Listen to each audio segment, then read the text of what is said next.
Hi, good morning. നമ്മൾ ഇന്ന് എടുക്കാൻ പോകുന്നത് molecular basis of inheritance. Okay, അപ്പം ഈ ഒരു topic Kerala water authority lab assistant ആ ഒരു എക്സാമിന് വരുന്ന ടോപ്പിക്കാണ്. അതായത് സുവോളജി പാർട്ടിൽ വരുന്ന ടോപ്പിക്കാണ്. ഓക്കെ, അപ്പം ഈ ഒരു ടോപ്പിക്കിൽ മെയിൻ ആയിട്ട് പഠിക്കേണ്ടത് DNA പറ്റിയിട്ടുള്ള അതിന്റെ സ്ട്രക്ചർ, അതിന്റെ ഫങ്ഷൻസ്, അതുപോലെ RNAയുടെ structure, functions, transcription, translation, central dogma, പിന്നെ അതുപോലെ തന്നെ DNA ഫിംഗർ പ്രിന്റിംഗ്. ഇത്രയും ടോപ്പിക്സ് ആണ് ഈ ഒരു മോളിക്കുലാർ ബേസിസ് ഓഫ് ഇൻഹെറിറ്റൻസിൽ പഠിക്കേണ്ടത്. അപ്പം നമുക്കറിയാം നമ്മുടെ ബോഡിയിൽ ഒരുപാട് മോളിക്യൂൾസ് ഉണ്ട്. ഇനി ജനറൽ ആയിട്ട് ഒരു മോളിക്യൂളിന്റെ പേര് പറയാൻ പറ്റും. അതായത് വാട്ടർ എന്ന് പറയുന്നത് ഒരു മോളിക്യൂൾ ആണെന്ന് നമുക്കറിയാം, H2O എന്ന് പറയുന്നത്. ഓക്കെ, അതുപോലെ തന്നെ നമ്മുടെ ബോഡിയിൽ ഒരുപാട് മോളിക്യൂൾസ് കാണുന്നുണ്ട്. അങ്ങനെ കാണുന്ന ഒന്നാണ് DNA RNA എന്ന് പറഞ്ഞിട്ടുള്ളതൊക്കെ. അപ്പം നമ്മുടെ ബോഡിയിൽ കാണുന്ന മോളിക്യൂൾസിനെ ബയോമോളിക്യൂൾസ് എന്നാണ് പറയുന്നത്. ഓക്കെ, ബയോമോളിക്യൂൾസ് എന്നാണ് പറയുന്നത്. പ്രോട്ടീൻ എന്ന് പറയുന്നത് എല്ലാതും ഈ ബയോമോളിക്യൂൾസിൽ വരുന്നതാണ്. ഓക്കെ, ഇനി എങ്ങനെയാണ് ഈ ബയോമോളിക്യൂൾസിന്റെ കണ്ടുപിടുത്തം, അതുപോലെ തന്നെ എങ്ങനെയാണ് ഈ ബയോമോളിക്യൂൾസിന്റെ സ്ട്രക്ചർ ഇരിക്കുന്നത്, അതെല്ലാമാണ് നമ്മൾ നെക്സ്റ്റ് നോക്കുന്നത്. ഇപ്പൊ നമുക്കറിയാം DNA RNA പറ്റിയിട്ടൊക്കെ നമ്മൾ ജനറൽ ആയിട്ട് കേൾക്കുന്നതാണ്, ചെറുപ്പം മുതലേ, ചെറിയ ക്ലാസ് മുതലേ കേൾക്കുന്നതാണ്. അപ്പം അതിനെക്കുറിച്ച് കുറച്ചും കൂടി ഡീറ്റെയിൽഡ് ആയിട്ട് പഠിക്കുക എന്നുള്ളതാണ് നമ്മളിവിടെ ചെയ്യേണ്ടത്. കാരണം ഇപ്പോഴത്തെ എക്സാംസ് ഒക്കെ നമുക്കറിയാം ഒരുപാട് കോമ്പറ്റീഷൻ കൂടുതലുള്ളതാണ്. ഓക്കെ, അപ്പൊ അതുകൊണ്ട് തന്നെ നമ്മളൊരു 10th ലെവലുള്ള ബുക്ക് വെച്ച് പഠിക്കുമ്പോൾ നമുക്ക് അതിനെ ക്രാക്ക് ചെയ്യാനായിട്ട് പറ്റില്ല. അപ്പൊ അതുകൊണ്ട് തന്നെ +2 ലെവൽ അല്ലെങ്കിൽ അതിനും ഹയർ ലെവലിലുള്ള ആ ഒരു അത്രയും മാറ്റർ പഠിച്ചാലാണ് നമുക്ക് ഈ എക്സാംസ് ഒക്കെ ക്ലിയർ ചെയ്തെടുക്കാൻ പറ്റുള്ളൂ. അപ്പൊ അതുകൊണ്ട് കുറച്ച് ടഫ് എന്നുള്ള രീതിക്കാണ് എടുക്കുന്നത്. പക്ഷെ സിമ്പിൾ ആയിട്ടാണ്, നിങ്ങൾക്ക് മനസ്സിലാവും. ഓക്കെ, DNA എന്ന് വെച്ചിട്ടുണ്ടെങ്കിൽ ഒരു പോളിമർ ആണ്. ഓക്കെ, DNAയിലെ മോണോമേഴ്സ് എന്തൊക്കെയാണ്? ന്യൂക്ലിയോടൈഡ്സ് ആണ്. ഓക്കെ, അപ്പൊ DNA എന്ന് പറയുന്നത് ഒരു ലോങ് പോളിമർ ആണ്. ഡിയോക്സി റൈബോ ന്യൂക്ലിയോടൈഡ്സ് എന്നാണ് DNAയുടെ full form. Okay, full form. അതുകൊണ്ട് തന്നെ നമുക്ക് അതിൽ നിന്ന് മനസ്സിലാക്കി എടുക്കേണ്ട ഒരു കാര്യം, DNAയിൽ വരുന്ന മോണോമേഴ്സ് എന്തൊക്കെയാണ്? Nucleotides.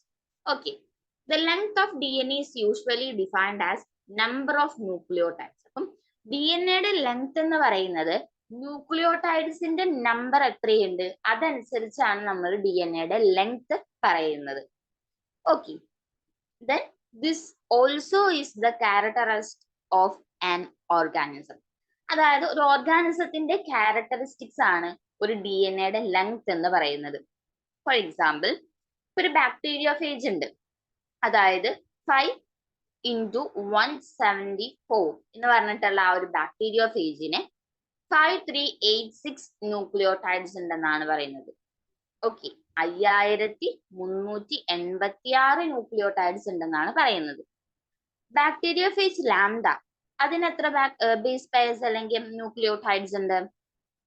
48,502 base pairs. 48,502 base pairs ഉണ്ട് ആർക്ക്? ബാക്ടീരിയോഫേജ് ലാംഡയ്ക്ക്. ഇനി അതുപോലെ തന്നെ എസ്ചീരിഷ്യ കോളി എന്ന് പറഞ്ഞ ബാക്ടീരിയയ്ക്ക് 4.6 × 10⁶ ബേസ് പെയർസ് ഉണ്ടെന്നാണ് പറയുന്നത്. അതുപോലെ തന്നെ haploid content of human DNA is 3.3 × 10⁻9 base pairs long. അപ്പം ഒരു ഹ്യൂമൻസിന് മാത്രമല്ല DNA ഉള്ളത് നമുക്കറിയാം. ഇനി നമ്മൾ ഹ്യൂമൻസിൽ മാത്രമാണ് DNAക്ക് ലെങ്ത് ഉണ്ടായിരിക്കുള്ളൂ. ബാക്ടീരിയ അതുപോലുള്ളതൊക്കെ നമ്മളൊക്കെ ഒരു മില്യൺസ് ഓഫ് സെൽസ് ഉള്ള ഓർഗാനിസംസ് ആണ്. ബാക്ടീരിയ എന്നൊക്കെ പറയുന്നതൊക്കെ ഒരു സെല്ല് മാത്രമുള്ള ഓർഗാനിസംസ് ആണ്. അപ്പൊ അവരില് DNAയുടെ ലെങ്ത് അത്രയും ഉണ്ടാവില്ല എന്നുള്ളത് നമ്മൾ വിചാരിച്ചിരുന്ന ഒരു കാര്യമായിരുന്നു. പക്ഷെ ഹ്യൂമൻസിൽ മാത്രമല്ല, ബാക്ടീരിയോഫേജസിൽ കാണുന്ന DNAക്കൊക്കെയും എന്തുണ്ടായിരിക്കും? DNAയുടെ ലെങ്ത് എന്ന് പറയുന്നത് നല്ല നീളം ഉണ്ടായിരിക്കും, അല്ലെങ്കിൽ നല്ല ലെങ്ത് ഉണ്ടായിരിക്കും. അതാണ് നമ്മൾ ഇവിടെ നിന്ന് മനസ്സിലാക്കേണ്ടത്. ഇപ്പൊ DNA എന്ന് പറയുന്നത് ഇപ്പോ ഹ്യൂമൻസിലായാലും ബാക്ടീരിയ അല്ലെങ്കിൽ ബാക്ടീരിയോഫേജിൽ എല്ലാത്തിലും ആയാലും അതിന്റെ ഒരു ഫങ്ഷണൽ സ്ട്രക്ചർ ഒക്കെ തന്നെയാണ് ഉണ്ടായിരിക്കുക. അതുപോലെ നീളത്തിന്റെ കാര്യത്തിലും വലിയ വ്യത്യാസമൊന്നും ഉണ്ടായിരിക്കില്ല. ഇനി സ്ട്രക്ചർ ഓഫ് പോളിന്യൂക്ലിയോടൈഡ് ചെയിൻ. ഇന്ന് നമ്മൾ പറഞ്ഞു ഡിയോക്സി റൈബോ ന്യൂക്ലിയോടൈഡ് എന്നുള്ളതാണ് നമ്മുടെ DNA എന്ന് പറയുന്നത്. അപ്പൊ അതിലെ പോളിന്യൂക്ലിയോടൈഡ് ചെയിനിന്റെ സ്ട്രക്ചർ എങ്ങനെയാണ് വരുന്നത് എന്ന് നോക്കാം. Okay, A nucleotide has 3 components. ഒരു ന്യൂക്ലിയോടൈഡിന് 3 കമ്പണൻസ് ആണ് ഉള്ളത്. ഒന്നെന്താണ്? നൈട്രോജീനസ് ബേസ്, അതുപോലെ തന്നെ ഫോസ്ഫേറ്റ് ഗ്രൂപ്പ്, പിന്നെ ഒരു പെൻഡോസ് ഷുഗർ. അപ്പം നൈട്രോജീനസ് ബേസിൽ ഒരുപാട് പ്യൂറൈൻസ് പിരമിഡൈൻസ് ഒക്കെയും വരാം. ഇനി പെൻഡോസ് ഷുഗർ ആയിട്ട് വരുന്നത് റൈബോസ് ആയിരിക്കും RNA-യുടെ കേസിൽ, ഡിയോക്സി റൈബോസ് ആയിരിക്കും DNA-യുടെ കേസിൽ. അപ്പം നമ്മൾ ഓൾറെഡി ഇത് മുമ്പ് പറഞ്ഞു, DNA എന്ന് പറയുന്നത് ഡിയോക്സി റൈബോ ന്യൂക്ലിയോടൈഡ് ആണ്. അതുകൊണ്ട് തന്നെ അവിടെ വരുന്ന ഷുഗർ എന്ന് പറയുന്നത്, പെൻഡോസ് ഷുഗർ എന്ന് പറയുന്നത് ഡിയോക്സി റൈബോസ് ആണ്. ഇനി അവിടെ ഒരു ഫോസ്ഫേറ്റ് ഗ്രൂപ്പും ഉണ്ടായിരിക്കും.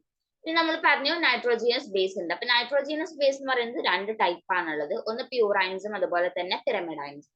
പ്യൂറൈൻസ് എന്ന് പറയുന്നത് അഡിനിനും ഗ്വാനിനും ആണെങ്കിൽ, പിരമിഡൈൻസ് എന്ന് പറയുന്നത് സൈറ്റോസിൻ, യുറാസിൽ, തൈമിൻ അത്രയാണ്. ഇനി സൈറ്റോസിൻ എന്ന് പറയുന്നത് DNA-യിലും RNA-യിലും ഒരുമിച്ച് കാണുന്നതാണ്.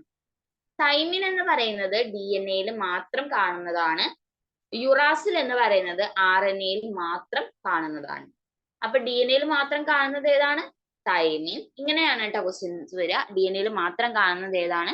തൈമിൻ. RNA-യിൽ മാത്രം കാണുന്ന നൈട്രോജീനസ് ബേസ് യുറാസിൽ. രണ്ടിലും കാണുന്ന കോമൺ ആയിട്ടുള്ള ഇതേതാണെന്ന് ചോദിച്ചിട്ടുണ്ടെങ്കിൽ അതേതാണ്? സൈറ്റോസിൻ. ഓക്കെ, അതായത് ഇപ്പം ഈ പിരമിഡൈൻസ് എന്ന് പറഞ്ഞിട്ടുള്ളതില് സൈറ്റോസിൻ, യുറാസിൽ, തൈമിൻ 3 എണ്ണം ഉണ്ട്. ഇപ്പൊ പ്യൂറൈൻസിന്റെ കേസ് പറയുമ്പോൾ അത് രണ്ടും അഡിനിനും ഗ്വാനിനും RNA-യിലും DNA-യിലും കാണും. ബട്ട് പിരമിഡൈൻസ് എന്ന് പറഞ്ഞിട്ടുള്ള ഈ 3 എണ്ണം സൈറ്റോസിൻ, യുറാസിൽ, തൈമിൻ, അതിലെ തൈമിൻ DNA-യിൽ മാത്രം, യുറാസിൽ RNA-യിൽ മാത്രം, സൈറ്റോസിൻ രണ്ടിലും കാണും. ഇപ്പൊ രണ്ടിലും കാണുന്ന പിരമിഡൈൻ ആയിട്ടുള്ള ന്യൂക്ലിയോടൈഡ് അല്ലെങ്കിൽ നൈട്രോജീനസ് ബേസ് ഏതാണെന്ന് ചോദിച്ചിട്ടുണ്ടെങ്കിൽ അതിന് ആൻസർ സൈറ്റോസിൻ ആണ്. ഓക്കെ, ഇപ്പൊ ക്ലിയർ ആയി എന്ന് വിചാരിക്കുന്നു. A nitrogenous base is linked to. ഇനി ഇത് എങ്ങനെയാണ് ഇനിയിപ്പോ ഈ DNA-യുടെ സ്ട്രക്ചർ ഇരിക്കുന്നത് നോക്കാം. നൈട്രോജീനസ് ബേസ് എപ്പോഴും പെൻഡോസ് ഷുഗറിന്റെ ഫസ്റ്റ് കാർബണിലെ OH-ലാണ് ലിങ്ക് ചെയ്തിരിക്കുക. എങ്ങനെയാണ് ലിങ്ക് ചെയ്തിരിക്കുന്നത്? N glycosidic linkage. N glycosidic linkage വഴിയാണ് ഈ ഒരു പെൻഡോ ഷുഗറിന്റെ ഫസ്റ്റ് കാർബണിൽ OH-ൽ ഇത് ലിങ്ക് ചെയ്ത് വെച്ചിരിക്കുന്നത്. അപ്പം അവിടെ എന്ത് ഫോം ചെയ്യും? ന്യൂക്ലിയോസൈഡ് ഫോം ചെയ്യും. അപ്പം അതിന് എന്തൊക്കെ നമ്മൾ പറയും? അഡിനോസൈഡ്, അഡിനോസൈൻ, അതുപോലെ deoxyadenosine, guanosine or deoxyguanosine, cytidine or deoxycytidine, uridine or deoxythymidine. അപ്പം ഇങ്ങനെയൊക്കെയാണ് പറയുന്നത്. ഇനി then a phosphate group. ഇപ്പൊ നമ്മൾ പറഞ്ഞു ഇപ്പോ നൈട്രോജീനസ് ബേസ് മാത്രമല്ല ഫോസ്ഫേറ്റ് ഗ്രൂപ്പും കൂടി വരണം. അപ്പൊ ഫോസ്ഫേറ്റ് ഗ്രൂപ്പ് അറ്റാച്ച് ചെയ്യുന്നത് 5 കാർബൺ ഓഫ് ന്യൂക്ലിയോസൈഡിലാണ്, അതിന്റെ OH ഭാഗത്താണ് ഫോസ്ഫോ ഗ്രൂപ്പ് അറ്റാച്ച് ചെയ്ത് നിൽക്കുന്നത്. അപ്പൊ ഈ phosphate group phospho Easter linkage വഴിയാണ് അവിടെ ലിങ്ക് ചെയ്ത് വെച്ചിട്ടുണ്ടാകുക. ഓക്കെ, അപ്പം ഈ ഒരു ഫോസ്ഫേറ്റ് ഗ്രൂപ്പും അറ്റാച്ച് ചെയ്ത് നിൽക്കണം. അപ്പൊ അതെവിടെയാണ് അറ്റാച്ച് ചെയ്യുക? ന്യൂക്ലിയോസൈഡിന്റെ 5 കാർബൺ OH-ലാണ് ഇത് അറ്റാച്ച് ചെയ്യുന്നത് അല്ലെങ്കിൽ ലിങ്ക് ചെയ്യുന്നത്. ഇനി ആ ലിങ്കേജ് ഏത് ബോണ്ടിങ് വഴിയാണ്? ഫോസ്ഫോ ഈസ്റ്റർ ലിങ്കേജ് വഴിയാണ് വരുന്നത്. Okay,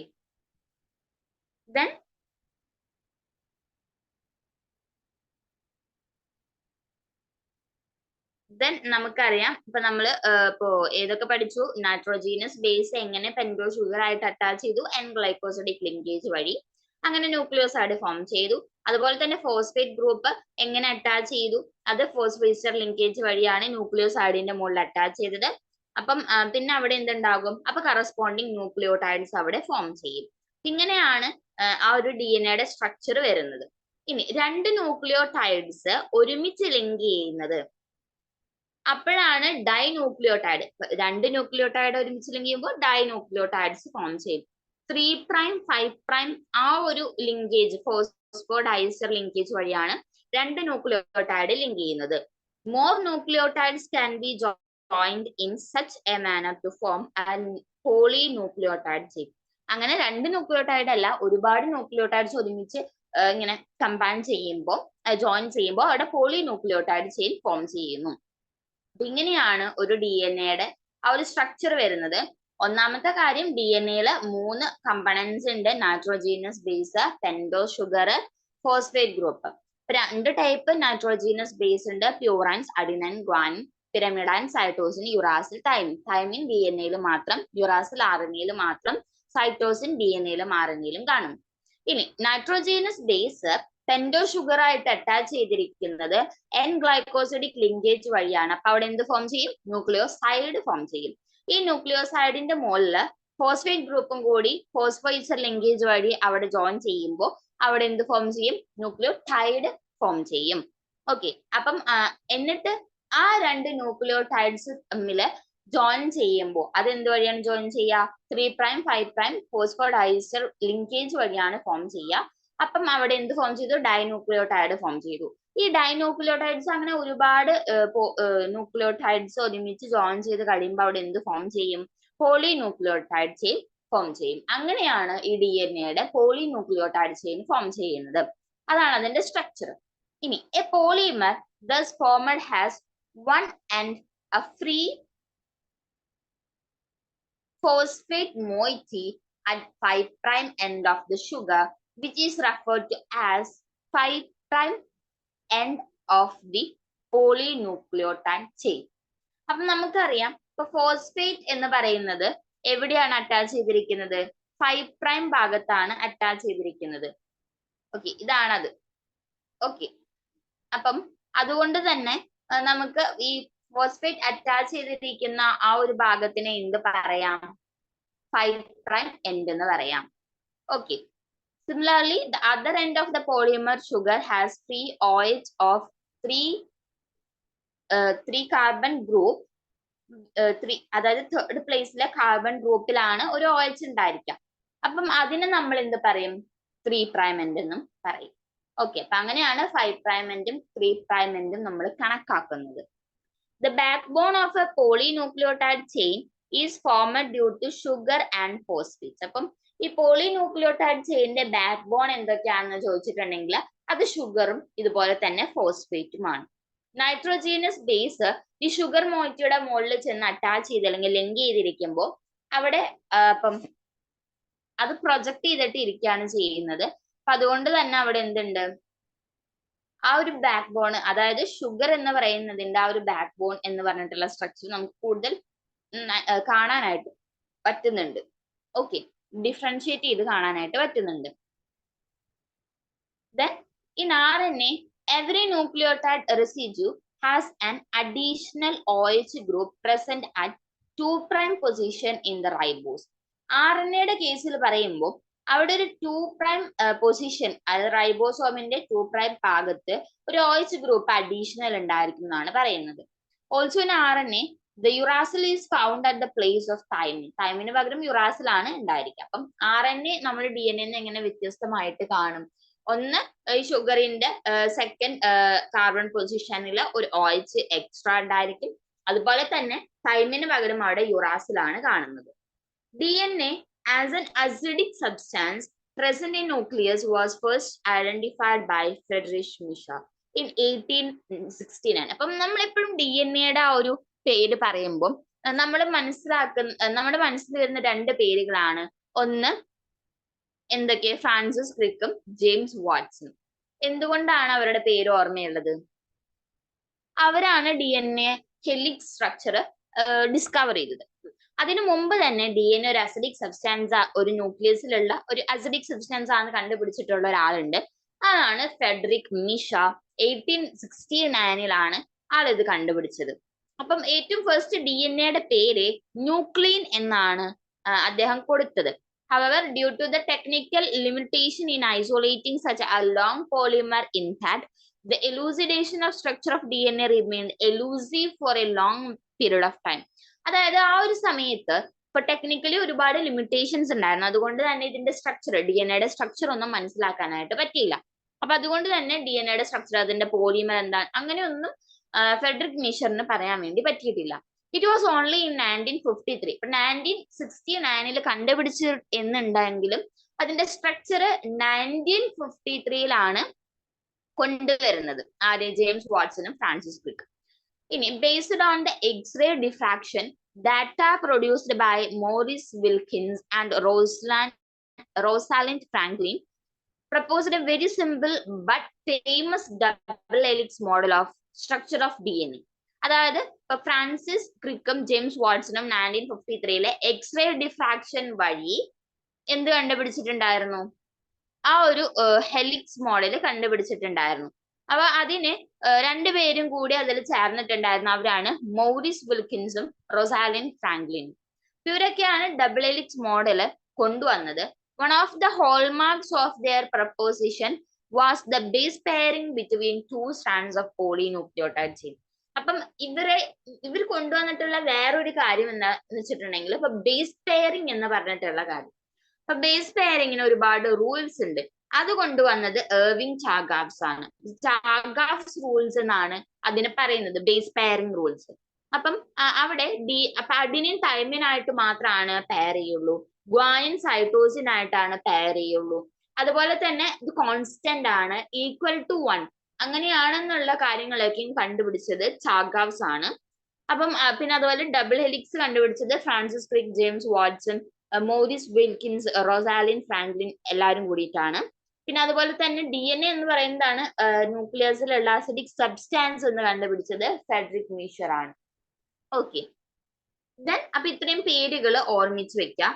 The base pairing confers a very unique property to the polynucleotide chains. They are said to be complementary to each other, and therefore if the sequence of bases is in one strand is known, then the sequence in other strand can be predicted. അതായത് base pairing എന്ന് ഉണ്ടെങ്കിൽ ഇപ്പൊ നമുക്കറിയാം, ഇപ്പൊ for example പറയുകയാണെന്നുണ്ടെങ്കിൽ, okay, for example ഇപ്പോ നമുക്കറിയാവുന്ന കാര്യമാണ്, ഒന്ന് അഡിനിൻ ആണ് വന്നിട്ടുള്ളത് എന്നുണ്ടെങ്കിൽ അതിനോട് ഈക്വൽ ആയിട്ട് എന്താണ് വരിക? തൈമിൻ ആണ് വരിക. ഓക്കെ, അഡിനിൻ ആണ് വന്നിട്ടുണ്ട് എന്നുണ്ടെങ്കിൽ അതിന് ഈക്വൽ ആയിട്ട് എന്ത് വരും? തൈമിൻ ആണ് വരുന്നത്. ദെൻ ഗ്വാനിൻ ആണ് വന്നിട്ടുണ്ട് എന്നുള്ളത് എന്നുണ്ടെങ്കിൽ അതിന് ഈക്വൽ ആയിട്ട് വരുന്നത് സൈറ്റോസിൻ ആയിരിക്കും. ഓക്കെ, ഇപ്പൊ മനസ്സിലായി എന്ന് വിചാരിക്കുന്നു. അപ്പൊ അഡിനിൻ എപ്പോഴും പെയർ ചെയ്യുന്നത് തൈമിൻ ആയിട്ടും ഗ്വാനിൻ എപ്പോഴും പെയർ ചെയ്യുന്നത് സൈറ്റോസിൻ ആയിട്ടുമാണ്. ഓക്കെ, ദെൻ അപ്പൊ അവിടെയുള്ള ഒരു ബേസ് പെയറിംഗ് റൂൾ എന്ന് പറയുന്നത്, അത് വെച്ച് ഇപ്പൊ ഒരു സ്ട്രാൻഡില് ഇപ്പൊ എന്ത് ചെയ്യുന്നുണ്ട്? അഡിനിൻ ഉണ്ട്, തൈമിൻ ഉണ്ട്, ഗ്വാനിൻ ഉണ്ട്, സൈറ്റോസിൻ ഉണ്ട്, അങ്ങനെ ന്യൂക്ലിയോടൈഡ്സ് അങ്ങനെ എഴുതി പോയിട്ടുണ്ടെങ്കിൽ അതിനപ്പുറത്ത് വരുന്ന സ്ട്രാൻഡിൽ ഇപ്പൊ DNA എന്ന് പറയുന്നത് നമുക്കറിയാം എന്താണ്? ഡബിൾ സ്റ്റാൻഡേർഡ് ആണ്. അപ്പൊ അതുകൊണ്ട് തന്നെ ഇപ്പം ഒരു ചെയിനില് ഇപ്പൊ A ഉണ്ട്, T ഉണ്ട്, G ഉണ്ട്, C ഉണ്ട്, ഇങ്ങനെയാണ് ഒരു ചെയിൻ വരുന്നത് എന്നുണ്ടെങ്കിൽ നമുക്കറിയാം ഡബിൾ സ്റ്റാൻഡേർഡ് ആണ്. അപ്പൊ അടുത്ത സ്റ്റാൻഡിൽ വരുന്നത് എന്തായിരിക്കും? അഡിനിൻ എപ്പോഴും എന്തായിട്ടാണ് പെയർ ചെയ്യുക? തൈമിൻ ആയിട്ടാണ് പെയർ ചെയ്യുക. തൈമിൻ എപ്പോഴും എന്തായിട്ടാണ് പെയർ ചെയ്യുക? അഡിനിൻ ആയിട്ടാണ് പെയർ ചെയ്യുക. ഗ്വാനിൻ എപ്പോഴും എന്തിനായിട്ടാണ് പെയർ ചെയ്യുക? സൈറ്റോസിൻ ആയിട്ടാണ് പെയർ ചെയ്യുക. സൈറ്റോസിൻ എന്തിനായിട്ടാണ് പെയർ ചെയ്യുക? ഗ്വാനിൻ ആയിട്ടാണ് പെയർ ചെയ്യുക. അപ്പൊ ഒരു ചെയിൻ അല്ലെങ്കിൽ ഒരു സ്ട്രാൻഡ് വന്നിട്ടുണ്ടെങ്കിൽ അടുത്ത സ്ട്രാൻഡ് കണ്ടുപിടിക്കാൻ ഈസി ആണെന്നാണ് ഇതിൽ പറയുന്നത്. ഓക്കെ, അതാണ് ബേസ് പെയറിംഗ് റൂൾ കൊണ്ടുള്ള ഒരു ഉപകാരം. അപ്പൊ അത് ഒരു സ്ട്രാൻഡ് തന്നാൽ നമുക്ക് അടുത്ത സ്ട്രാൻഡ് മനസ്സിലാക്കാനായിട്ട് പറ്റും. അപ്പൊ ഈ രീതിയിലാണ് പുതിയ സ്ട്രാൻഡ് ഒരു സ്ട്രാൻഡിൽ നിന്നും ഉണ്ടാകുന്നത്. ഓക്കെ, ഇപ്പൊ DNA ഡബിൾ സ്റ്റാൻഡേർഡ് ആണ്. ഒരു സ്ട്രാൻഡിൽ ഉള്ളത് മനസ്സിലായിട്ടുണ്ടെങ്കിൽ അടുത്ത സ്ട്രാൻഡിലുള്ള ന്യൂക്ലിയോടൈഡ്സ് നമുക്ക് ഈസി ആയിട്ട് കണ്ടുപിടിക്കാം. ഇനി കുറച്ച് സാലിയൻ ഫീച്ചേഴ്സ് ഉണ്ട് ഈ DNA. അതെന്തൊക്കെയാണെന്ന് നോക്കാം. It is made up of 2 polynucleotide chains. അപ്പൊ ഇത് ഉണ്ടാക്കിയിരിക്കുന്നത് 2 പോളിന്യൂക്ലിയോടൈഡ് ചെയിൻസ് കൂട്ടിച്ചേർത്തിട്ടാണ്. അതെ, അതായത് 2 സ്ട്രാൻഡ് ഉണ്ടെന്ന് പറഞ്ഞു. അതിൽ ഒരെണ്ണം എന്താണ്, ഒരു പോളിന്യൂക്ലിയോടൈഡ് ചെയിൻ ആണ്. അപ്പുറത്തത് എന്താണ്, അതും പോളിന്യൂക്ലിയോടൈഡ് ചെയിൻ ആണ്. രണ്ടും കൂടുമ്പോഴാണ് എന്തുണ്ടാകുന്നത്, DNA ആകുന്നത്. Where the backbone is constituted by sugar phosphate. ഇതിന്റെ backbone എന്ന് പറയുന്നത് എന്താണ്, sugar phosphate ആണ്. And the base project inside. Okay, bases project inside. അപ്പം ഇതിന്റെ backbone sugar phosphate ആണെന്നുണ്ടെങ്കിൽ ഇതിൽ പ്രൊജക്ട് ചെയ്ത് നിൽക്കുന്ന ഇതുണ്ട്, അതാണ് bases. Okay. The two chains have anti-parallel polarity. അതായത് രണ്ട് ചെയിൻസിനെ ആന്റി പാരലൽ പൊളാരിറ്റി ആണ്. അതായത് ഒരു ചെയിന്, ഇപ്പൊ ഞാനൊന്ന് വരച്ച് കാണിച്ചു തരാം.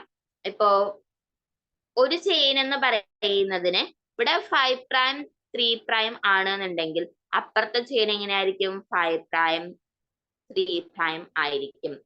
ഇതുകൊണ്ടാണ് അതിനെന്ത് പറയുന്നത്, ആന്റി പാരലൽ പൊളാരിറ്റി എന്ന് പറയുന്നത്. ഓക്കെ, അപ്പൊ അത് മനസ്സിലായെന്ന് വിചാരിക്കുന്നു. The bases in two strands are paired through hydrogen bond. അതായത് രണ്ട് സ്ട്രാൻഡിലുള്ള അതുപോലെ ബേസസ് എന്തുണ്ട്, എച്ച് ബോൺസ് അല്ലെങ്കിൽ ഹൈഡ്രജൻ ബോൺസ് വഴിയാണ് ബേസ് പെയറിംഗ് നടത്തുന്നത്. അപ്പൊ അഡിനിൻ എപ്പോഴും രണ്ട് ഹൈഡ്രജൻ ബോൺസ് വെച്ചിട്ടാണ് തൈമിൻ ആയിട്ട് എന്ത് ചെയ്യുന്നത്, പെയർ ചെയ്യുന്നത്. അല്ലെങ്കിൽ തൈമിൻ എപ്പോഴും രണ്ട് ഹൈഡ്രജൻ ബോൺസ് വെച്ചിട്ടാണ് അഡിനിൻ ആയിട്ട് പെയർ ചെയ്യുന്നത്. സിമിലർലി ഗ്വാനിൻ എപ്പോഴും മൂന്ന് ഹൈഡ്രജൻ ബോൺസ് വെച്ചിട്ടാണ് സൈറ്റോസിൻ ആയിട്ട് പെയർ ചെയ്യുന്നത്. അതുപോലെ തന്നെ സൈറ്റോസിൻ എപ്പോഴും 3 ഹൈഡ്രജൻ ബോൺസ് വെച്ചിട്ടാണ് ഗ്വാനിൻ ആയിട്ട് പെയർ ചെയ്യുന്നത്. അതായത് അഡിനിൻ എപ്പോഴും 2 ബോണ്ട് വെച്ച് തൈമിൻ ആയിട്ട് പെയർ ചെയ്യുന്നു, തൈമിൻ 2 ബോണ്ട് വെച്ചിട്ട് അഡിനിൻ ആയിട്ടും പെയർ ചെയ്യുന്നു. സൈറ്റോസിൻ എപ്പോഴും 3 ബോണ്ട് വെച്ചിട്ട് ഹൈഡ്രജൻ ബോൺസ് വെച്ചിട്ട് ഗ്വാനിൻ ആയിട്ട് പെയർ ചെയ്യുന്നു, ഗ്വാനിൻ എപ്പോഴും 3 ഹൈഡ്രജൻ ബോൺസ് വെച്ചിട്ട് സൈറ്റോസിൻ ആയിട്ടും പെയർ ചെയ്യുന്നു. അപ്പൊ ഇതാണ് അതിലുള്ള വേറൊരു rule. As a result always purines come opposite to pyrimidine. Adenine എന്ന് പറയുന്നത് ഒരു പ്യൂറൈൻ ആയിരുന്നു, തൈമിൻ എന്ന് പറയുന്നത് ഒരു പിരമിഡൈൻ ആയിരുന്നു, സൈറ്റോസിൻ എന്ന് പറയുന്നത് ഒരു പിരമിഡൈൻ ആയിരുന്നു, ഗ്വാനിൻ എന്ന് പറയുന്നത് ഒരു പ്യൂറൈൻ ആയിരുന്നു. അപ്പൊ എപ്പോഴും പ്യൂറൈൻ പിരമിഡൈൻ, പിരമിഡൈൻ പ്യൂറൈൻ എന്നുള്ള രീതിക്കാണ് എന്ത് വരുള്ളൂ, ബേസ് പെയറിംഗ് വരുള്ളൂ.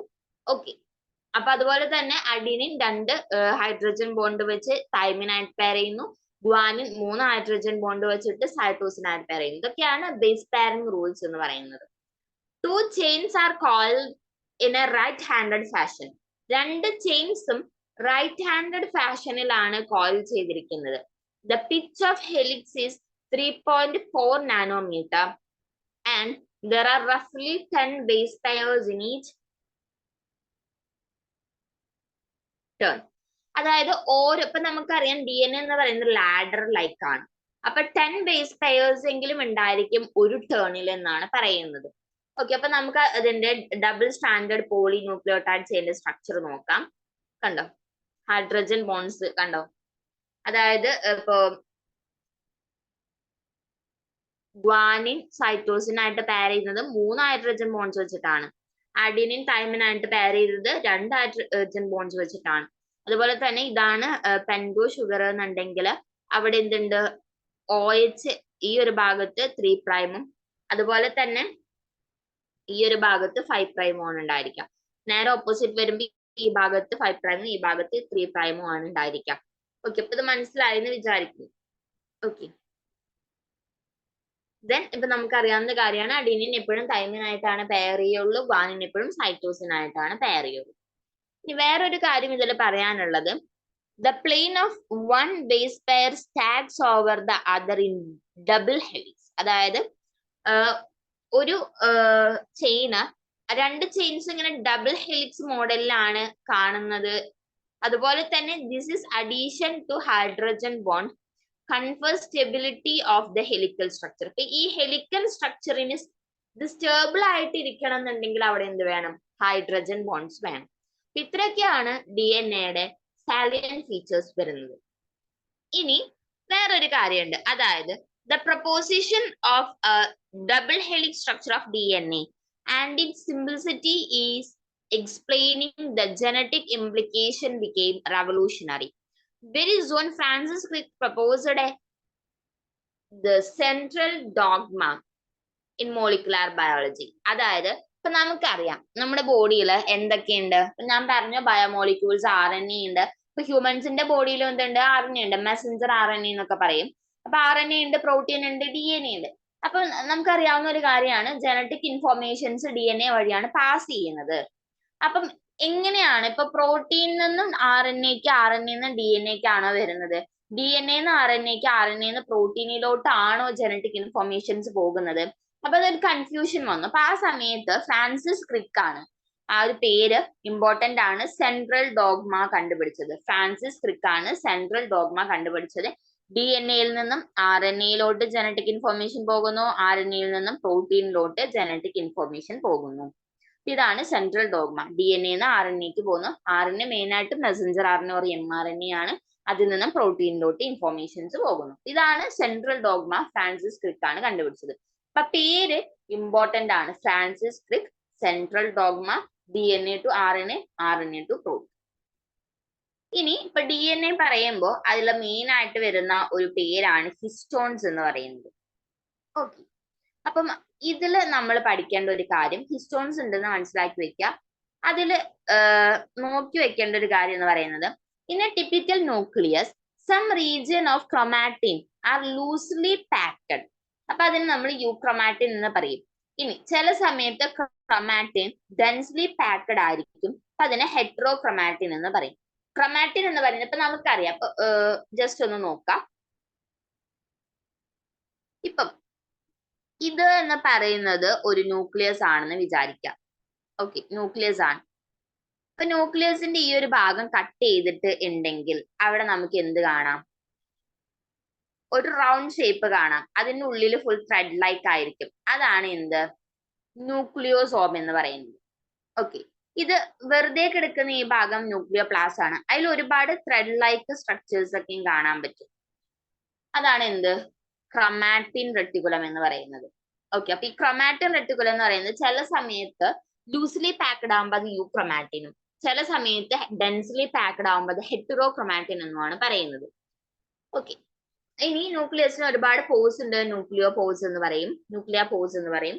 അപ്പൊ അങ്ങനെയുള്ള സ്ട്രക്ചേഴ്സും കാര്യങ്ങളൊക്കെ ന്യൂക്ലിയസിൽ കാണുന്നുണ്ട്. അപ്പം അതാണ് പിന്നെ ഒരു ഇമ്പോർട്ടന്റ് ആയിട്ടുള്ള ഒരു കാര്യം വരുന്നത്. ദെൻ ഈ യൂക്രോമാറ്റിൻ എന്ന് പറയുന്നതാണ് ട്രാൻസ്ക്രിപ്ഷനലി ആക്റ്റീവ് ക്രോമാറ്റിൻ എന്ന് പറയുന്നത്. ഹെറ്ററോക്രോമാറ്റിൻ ഇനാക്റ്റീവ് ആയിരിക്കും. യൂക്രോമാറ്റിൻ ആണ് ട്രാൻസ്ക്രിപ്ഷനലി ആക്റ്റീവ്. ഇത്രയാണ് അതിൽ മനസ്സിലാക്കി വെക്കേണ്ടത്. ഇനി ഈ ജനറ്റിക് മെറ്റീരിയലിനെ അതിന്റെ കണ്ടുപിടുത്തം ഇങ്ങനെ പോകുന്ന സമയത്ത് ഇപ്പൊ ഒരുപാട് എക്സ്പെരിമെന്റ്സും കാര്യങ്ങളും ചെയ്ത് നോക്കിയിട്ടുണ്ടായിരുന്നു. അപ്പൊ അതില് ഏറ്റവും ഫസ്റ്റ് വരുന്ന ഒന്നാണ് discovery of nuclein by Meesha. അപ്പൊ നമ്മൾ പറഞ്ഞു ഫെഡറിക് മിഷർ ആണ് ഏറ്റവും ഫസ്റ്റ് ന്യൂക്ലിയൻ എന്ന് പറഞ്ഞിട്ട് ഈ DNA കണ്ടുപിടിച്ചത്. അപ്പം അന്ന് ചെയ്തിട്ടുണ്ടായിരുന്ന ഒരു എക്സ്പെരിമെന്റ്, അതിന് അപ്രൂവ് കൊടുക്കാൻ വേണ്ടി ചെയ്തിട്ടുണ്ടായിരുന്ന ഒരു എക്സ്പെരിമെന്റ് എന്ന് പറയുന്നതാണ് നെക്സ്റ്റ് നോക്കുന്നത്. Even though the discovery of nuclein by Miescher and the proposition of 4 principles of inheritance by Mendel were almost at the same time, but that the DNA acts as genetic material took long to be discovered and proven. അതായത് ഇപ്പൊ nuclein ഒക്കെ discover ചെയ്തു, അതുപോലെ തന്നെ principle of inheritance ഒക്കെ Mendel കണ്ടുപിടിച്ചു. എന്നിരുന്നാലും DNA ആണ് ജനറ്റിക് മെറ്റീരിയൽ എന്ന് പറയാൻ ഒരുപാട് നാളെടുത്തു. By 1926, the quest to determine the mechanism for genetic inheritance had reached the molecular level. Previous discoveries by Gregor Mendel, Walter Sutton, Thomas and Morgan, and numerous other scientists had narrowed the search to the chromosomes located in the nucleus of most cells. അതായത് ഇപ്പൊ Greger mental, അതുപോലെ Walter Sutton, Thomas and Morgan, ഇവരൊക്കെ കൂടിയിട്ട് ഒരുപാട് discoveries നടത്തിയിട്ടുണ്ട്. അതിലൊന്നാണ് chromosomes ന്യൂക്ലിയസിൽ ഒരുപാട് almost all സെൽസിലും ഉണ്ട് എന്നുള്ളത് കണ്ടുപിടിച്ചത്. But the question of what molecule what actually the genetic material had not been answer. ആ സമയത്ത് എന്താണ്, ഏത് മോളിക്യൂൾ ആണ് ജനറ്റിക് മെറ്റീരിയൽ എന്നുള്ളത് ഒരു ക്വസ്റ്റ്യൻ ആയിരുന്നു. അപ്പം ആ സമയത്ത് ചെയ്തിട്ടുണ്ടായിരുന്ന ഒരു എക്സ്പെരിമെന്റ് ആണ് നെക്സ്റ്റ് നമ്മൾ നോക്കുന്നത്. അതാണ് ഗ്രിഫിത്തിന്റെ experiment, transforming principle. Okay, transforming principle of Federico Griffith. അപ്പൊ ഈ പേര് ഇമ്പോർട്ടന്റ് ആണ്, ഫെഡറിക് ഗ്രിഫിത്ത്. 1928 ഈ എക്സ്പെരിമെന്റ് നടക്കുന്നത്. ഈ എക്സ്പെരിമെന്റില് എന്തൊക്കെയാണുള്ളത്? സ്ട്രെപ്റ്റോകോക്കസ് ന്യൂമോണിയ എന്ന് പറഞ്ഞിട്ടുള്ള ബാക്ടീരിയം ഉണ്ട്. ന്യൂമോണിയ കോസ് ചെയ്യുന്ന ബാക്ടീരിയമാണിത്, സ്ട്രെപ്റ്റോകോക്കസ് ന്യൂമോണിയ. അപ്പം ഇതെന്ന് വെച്ചിട്ടുണ്ടെങ്കിൽ ഈ ഒരു ബാക്ടീരിയയിൽ ഒരുപാട് ട്രാൻസ്ഫോർമേഷൻസ് നടക്കുന്നതായിട്ട് ഇവർ കണ്ടുപിടിച്ചു. അപ്പൊ അതെങ്ങനെയാണെന്ന് നോക്കാം. അതായത് ഇപ്പൊ ലിവിങ് ആയിട്ടുള്ള ബാക്ടീരിയ ഫിസിക്കൽ ഫോമിലോട്ട് മാറുന്നു. അതായത് ഇപ്പൊ പറയുമ്പോൾ സ്ട്രെപ്റ്റോകോക്കസ് ന്യൂമോണിയ എന്ന് പറഞ്ഞിട്ടുള്ള ഈ ന്യൂമോണിയ ബാക്ടീരിയം അതെന്ത് ചെയ്തു, ഒരു പ്ലേറ്റില്, കൾച്ചർ പ്ലേറ്റില് അതിനെ ഗ്രോ ചെയ്യിപ്പിച്ചു. അത് കഴിഞ്ഞിട്ട് ഗ്രോ ചെയ്യിപ്പിച്ചു കഴിഞ്ഞപ്പം അവിടെ സ്മൂത്ത് ഷൈനി കോളനീസ് ഉണ്ടായി, അതുപോലെ തന്നെ റഫ് കോളനീസും ഉണ്ടായി. അതായത് this is because this S strain bacteria have a mucus coat while R strain does not. അതായത് ഇപ്പൊ ഞാൻ എക്സ്പ്ലെയിൻ ചെയ്യാന്നുണ്ടെങ്കിൽ, ഇപ്പൊ രണ്ട് പെട്രി ഡിഷ് ഉണ്ട്. രണ്ട് പെട്രി ഡിഷ് എന്ന് പറയുന്നത് പാത്രങ്ങളാണ്. അതായത് ഇപ്പൊ ഈ ബയോടെക്നോളജി ലബോറട്ടറീസിൽ യൂസ് ചെയ്യുന്ന പ്ലേറ്റ്സ് ആണ്. പെട്രി ഡിഷ് എന്നാണ് നമ്മൾ ഇതിന് പറയാം. അപ്പൊ അവിടെ നമ്മൾ ബാക്ടീരിയാസിനെ ഗ്രോ ചെയ്യിപ്പിക്കുകയാണ്, ബാക്ടീരിയാസിനെ. ഓക്കെ, അപ്പൊ ന്യൂട്രിയന്റ് അഗാർ അല്ലെങ്കിൽ അങ്ങനെ എന്തെങ്കിലും കൾച്ചർ മീഡിയാസ് ഇതിലുണ്ടായിരിക്കും ഈ ബാക്ടീരിയത്തിന് വളരാൻ വേണ്ടിയിട്ടുള്ള ന്യൂട്രിയൻസ് കിട്ടാൻ വേണ്ടിയിട്ട്. ഓക്കെ, അപ്പൊ രണ്ട് പെട്രി ഡിഷസ് ഉണ്ട്. അപ്പം ഇവിടെ നമ്മൾ നോക്കുമ്പോൾ ഇപ്പൊ ഏറ്റവും കൂടുതൽ ഉള്ള തിക്കായിട്ടിരിക്കുന്ന അല്ലെങ്കിൽ സ്മൂത്ത് ഷൈനി ആയിട്ട് തോന്നുന്ന കോളനീസ് എസ് ആണ്, അല്ലാതെ തോന്നുന്നത് റഫ് ആണ്. കാരണം ഈ എസ് ബാക്ടീരിയത്തിന് അതിന് മുകളിൽ ഒരു കോട്ടിങ്, മ്യൂക്കസ് കോട്ടിങ് ഉണ്ടായിരിക്കും. ആറിന് മ്യൂക്കസ് കോട്ടിങ് ഉണ്ടായിരിക്കില്ല. ഇത് ജസ്റ്റ് ഒന്ന് മനസ്സിലാക്കി വെക്കാൻ വേണ്ടിയിട്ട് കാണിച്ചു തന്നതാണ്. Then mice infected with S strain. S strain എന്ന് പറയുന്നത് ഒരേ സ്ട്രെപ്റ്റോകോക്കസ് ന്യൂമോണിയ എന്ന് പറഞ്ഞിട്ടുള്ള ബാക്ടീരിയം തന്നെയാണ് എടുക്കുന്നത്. പക്ഷെ അതിന് എസ് സ്ട്രെയിൻ, ആർ സ്ട്രെയിൻ എന്ന് പറഞ്ഞിട്ട് രണ്ട് ടൈപ്പ് ഉണ്ട്. നമ്മൾ പറഞ്ഞു സ്മൂത്ത് ഷൈനി കോളനീസ് ഉണ്ടാക്കുന്നതും റഫ് കോളനീസ് ഉണ്ടാക്കുന്നതും. അപ്പൊ അതാണ് എസ് സ്ട്രെയിൻ, ആർ സ്ട്രെയിൻ. അതിൽ വേറെ പ്രത്യേകിച്ച് വ്യത്യാസങ്ങളൊന്നുമില്ല. അപ്പൊ ഈ എസ് സ്ട്രെയിൻ എപ്പോഴും വിറുലന്റ് ആണ്, ഡൈ ഫ്രം ന്യൂമോണിയ ഇൻഫെക്ഷൻ. ഈ മൈസിന് എസ് സ്ട്രെയിൻ കൊടുത്തപ്പോ അത് വിറലന്റ് ആയതുകൊണ്ട് തന്നെ അവര് ന്യൂമോണിയ വന്നു. But mice infected with R strain do not develop pneumonia. പക്ഷെ ആർ സ്ട്രെയിന് ഇൻഫെക്ട് ചെയ്തിട്ടുണ്ടെങ്കിൽ ആ മൈസിന് ന്യൂമോണിയ വന്നില്ല. ഓക്കെ, അപ്പൊ അതാ അവിടെ ഏറോട്ട് കാണിച്ചിട്ടുണ്ട്. എസ് സ്ട്രെയിൻ കൊടുത്തു, മൈസ് ഡൈ ചെയ്തു, ന്യൂമോണിയ വന്നു. ആർ സ്ട്രെയിൻ കൊടുത്തു, മൈസ് ലീവ് ചെയ്തു, കാരണം ന്യൂമോണിയ വന്നില്ല. Then Griffith was able to kill bacteria by heating them. അപ്പൊ ഗ്രിഫിത്ത് ഈ ഒരു ബാക്ടീരിയത്തിനെ ഹീറ്റ് ചെയ്യുന്ന സമയത്ത് ഈ ബാക്ടീരിയത്തിനെ കില്ല് ചെയ്യാനായിട്ട് പറ്റുന്നുണ്ടെന്ന് ഗ്രിഫിത്തിന് മനസ്സിലായി. He observed that heat killed S strain bacteria injected into mice did not kill them. നമ്മൾ മുമ്പ് പറഞ്ഞിട്ടുണ്ടായിരുന്നു എസ് സ്ട്രെയിൻ കൊടുത്തപ്പോ മൈസ് ഡൈ ചെയ്തിട്ടുണ്ട്, ന്യൂമോണിയ വന്നത് കാരണം. പക്ഷെ ഹീറ്റ് കിൽഡ് ആയിട്ടുള്ള എസ് സ്ട്രെയിൻ കൊടുത്തപ്പോ മൈസ് ലിവ് ചെയ്തു, ഡൈ ചെയ്തില്ല. അതുപോലെ തന്നെ എസ് സ്ട്രെയിന് ഹീറ്റ് ചെയ്തതും ആർ സ്ട്രെയിൻ ലൈവും ആയിട്ടുള്ളത് കൊടുത്തപ്പോൾ മൈസ് ഡൈ ആയി. ഓക്കെ, അപ്പൊ ഇതാണ് ബേസിക്കലി ആ എക്സ്പെരിമെന്റിൽ ചെയ്തത്. ഒന്നാമത്തേല് എസ് സ്ട്രെയിൻ കൊടുത്തു, മൈസിന് ന്യൂമോണിയ വന്നു, അത് ഡൈ ആയി. ആർ സ്ട്രെയിൻ കൊടുത്തു, മൈസിന് ന്യൂമോണിയ വന്നില്ല, മൈസ് ലീവ് ചെയ്തു. രണ്ടാമത്തെ കേസില് എസ് സ്ട്രെയിന് എന്ത് ചെയ്തു, ഹീറ്റ് കിൽഡ് ആക്കി കൊടുത്തു, മൈസ് ലീവ് ചെയ്തു.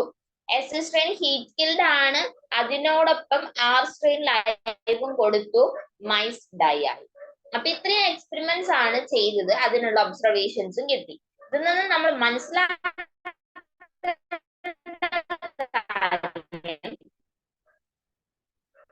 എന്തുകൊണ്ടാണ് എസ് സ്ട്രെയിൻ ഹീറ്റ് കിൽഡും ആയത്. Okay, he concluded that R strain bacteria had somehow been transformed by the heat-killed S strain bacteria. അതായത് ആർ സ്ട്രെയിൻ ബാക്ടീരിയ എന്തായിട്ട് മാറി, S strain heat killed bacteria അതിനെ transformation നടത്തി. Some transforming principle അവിടെ occur ചെയ്തു. അതായത് heat killed S strain had enabled the R strain to synthesize a smooth polysaccharide coat and become virulent. അതായത് ഇപ്പൊ S strain heat കിൽഡും അതുപോലെ R strain വിറുലന്റും കൊടുത്ത സമയത്ത് അല്ലെങ്കിൽ ലൈവും കൊടുത്ത സമയത്ത് മൈസ് ഡൈ ആയി. എന്തുകൊണ്ട്? അവിടെ ഈ എസ് സ്ട്രെയിൻ ഹീറ്റ് കിൽഡ് ആണ് എന്നുണ്ടെങ്കിലും ആ S strain heat killed R strain ലൈവിനെ എന്താക്കി മാറ്റി? എസ് സ്ട്രെയിൻ ലൈവ് ആക്കി മാറ്റി, അല്ലെങ്കിൽ എസ് സ്ട്രെയിൻ വിറുലന്റ് ആക്കി ട്രാൻസ്ഫോർമേഷൻ നടത്തി. അതുകൊണ്ടാണ് അവിടെ ന്യൂമോണിയ വന്ന് ആ ഒരു മൈസ് ഡൈ ആയത്. Okay, this must be due to the transfer of genetic material. അപ്പൊ അവിടെ എന്ത് നടന്നു? ജനറ്റിക് മെറ്റീരിയലിന്റെ ട്രാൻസ്ഫർ അല്ലെങ്കിൽ ട്രാൻസ്ഫോർമേഷൻ നടന്നു. However, the biochemical nature of genetic material was not defined from his experiments. Genetic മെറ്റീരിയലിന്റെ ബയോകെമിക്കൽ നേച്ചർ ഒന്നും ഇവിടെ മനസ്സിലായില്ല എങ്കിലും അവിടെ ജനറ്റിക് മെറ്റീരിയലിന് ട്രാൻസ്ഫോർമേഷൻ നടക്കുക അല്ലെങ്കിൽ ജനറ്റിക് മെറ്റീരിയൽ ഉണ്ട് എന്നുള്ളത് മനസ്സിലായി. അപ്പം ഈ ഒരു എക്സ്പെരിമെന്റില് എങ്ങനെയാണ് നടന്നത്? അതായത് ഈ ഒരു S strain heat R strain ലൈവും കൊടുത്തപ്പോൾ മൈസ് ഡൈ ആയി. അതാണ് നമുക്കൊരു ആശ്ചര്യം വന്നത്.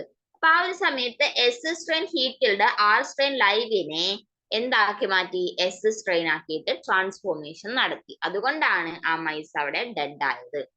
ഓക്കെ, അപ്പൊ അതാണ് നമ്മളന്ന് മനസ്സിലാക്കേണ്ടത്. ജനറ്റിക് മെറ്റീരിയൽ ഉണ്ട് എന്നുള്ളത് ഈ ഒരു എക്സ്പെരിമെന്റിൽ നമുക്ക് മനസ്സിലായി. ഇനി അപ്പൊ ബയോകെമിക്കൽ ക്യാരക്ടറിസ്റ്റിക്സ് ഒന്നും നമുക്ക് ഇതിൽ കൊണ്ടുവരാനായിട്ട് പറ്റില്ല. അപ്പൊ biochemical characterisation of transforming principle. Prior to the work of Oswald Avery, Colin MacLeod, Macklin McCarthy, the genetic material was thought to be a protein. അതായത് ഇപ്പൊ ഈ എവറി അതുപോലെ മാക്ലോഡ് മെക്കാർട്ടി അവരുടെയൊക്കെ സ്റ്റഡീസ് മനസ്സിലായത് ഇപ്പൊ ജനറ്റിക് മെറ്റീരിയൽ ഒരു പ്രോട്ടീൻ ആണ്. They worked to determine the biochemical nature of transforming principle in Griffith's experiment. ഗ്രിഫിത്തിന്റെ എക്സ്പെരിമെന്റ് വഴി അവർ ഈ ബയോകെമിക്കൽ നേച്ചർ പഠിക്കാൻ തുടങ്ങി. The purified biochemicals ആയിട്ടുള്ള RNA, DNA, പ്രോട്ടീൻസ് ഒക്കെയും heat killed S cells to see which ones could transform live R cells into S cells. അപ്പൊ ആരാണ് ഇപ്പം നമുക്കറിയാം പ്രോട്ടീൻ ഉണ്ട്, RNA ഉണ്ട്, DNA ഉണ്ട്. ആരാണ് ഈ ആർ സെൽ ലൈവിനെ എസ് സ്ട്രെയിൻ ആക്കിയിട്ട് ട്രാൻസ്ഫോർമേഷൻ നടത്തിയത്, കണ്ടുപിടിച്ചു തുടങ്ങി.